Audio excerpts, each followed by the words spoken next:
Hello, I'm RJ Starr, adjunct professor of psychology based in South Florida. Today, I'd like to speak to the anxiety many people are feeling about the outcome of this election. Let's take a step back together and look at the reality that exists right where your feet are. Not on a device screen, but in your own life, family, and community.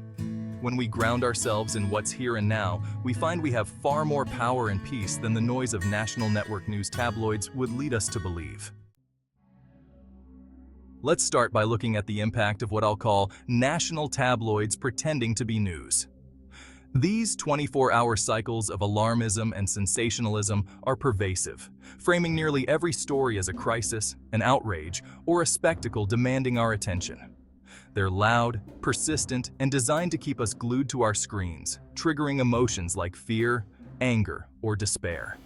And yet, if we step back and ask, how much of this actually affects our daily lives? For many, the answer is surprisingly little. Think about it. This flood of dramatized news has a way of making us feel powerless, overwhelmed by situations far beyond our control. That is their goal, to keep you hooked, outraged, and anxious, and they make a lot of money off of it. For them and the people who pay them, it's all about control. But here's the thing. It's a carefully crafted illusion that distracts us from where our true influence lies, in our own lives, families, and communities. We have so much more power than these national tabloids would lead us to believe. When we shift our attention from the noise and focus on our immediate environment, we find grounding, stability, and a renewed sense of purpose. So what can we focus on that does matter to our well-being? Let's start with self-care. In a world that bombards us with unsettling headlines, self-care becomes a radical act of reclaiming our peace.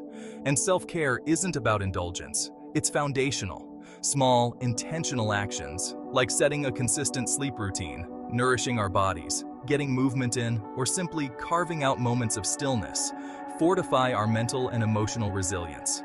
We create a stable base from which to navigate challenges with clarity and calm. Most importantly, we reinforce to ourselves that our well-being is a priority, even when the world feels chaotic. This act of self-care, this commitment to our own well-being, does more than just benefit us. Think of it as putting on your own oxygen mask first. When we're centered, we're better equipped to support the people around us. After a good night's sleep or a day spent in nourishing activities, we're more present, patient, and compassionate. And this can be transformative not only for ourselves, but for everyone around us.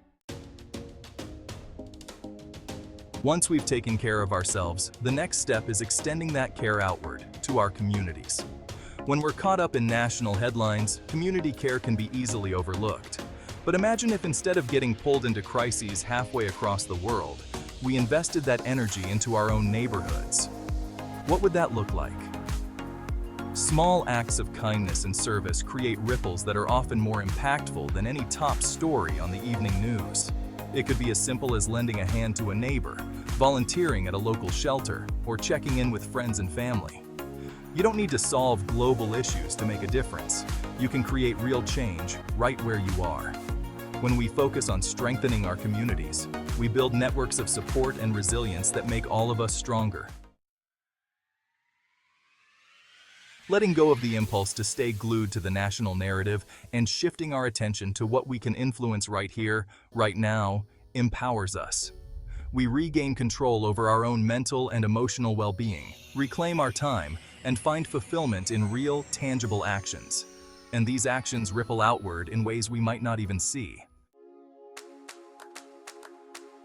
So, next time you feel the pull of those so-called national tabloids pretending to be news, take a deep breath and bring your attention back to where your feet are. Ask yourself, what can I do today that contributes to my well-being or the well-being of those around me? Remember, your power is here, within reach.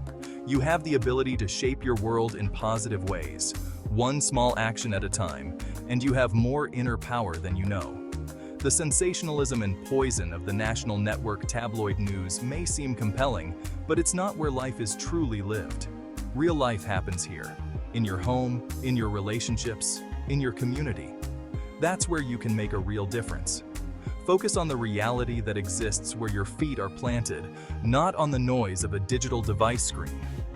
That's where your true influence lies, and that's where you will find your power.